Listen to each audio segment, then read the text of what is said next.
కన్య రాశి. ఈ రాశి వారికి అనుకూల ప్రతికూలతలు రెండు కూడా ఈ సంవత్సరం సమానంగా ఉంటాయని చెప్పవచ్చు.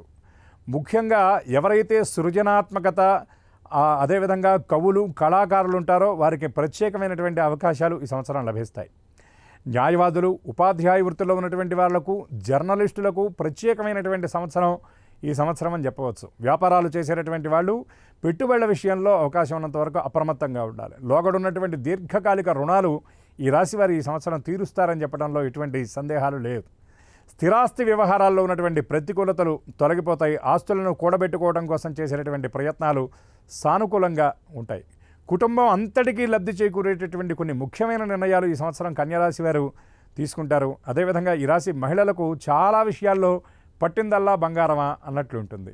ప్రతికూలతలు సైతం అనుకూలంగా మార్చుకోగలుగుతారు. కుటుంబంలో మీది పై చేయిగా ఉంటుంది. ఈ రాశి మహిళలకు ప్రత్యేకమైనటువంటి యోగాలు కూడా ఈ సంవత్సరం సూచింపబడుతున్నాయి. మరిన్ని మెరుగైన అనుకూలమైన ఫలితాలు సాధించడానికి ఈ సంవత్సరం అంతా ఎక్కువగా గణపతి ఆరాధన చేయడం, గణపతి స్తోత్ర పారాయణ చేయడం, రామదర్శనం, రామరక్షా స్తోత్ర పారాయణం చేయడం కన్యరాశి వారికి యోగ్యమైనటువంటి విషయంగా గ్రహించాలి.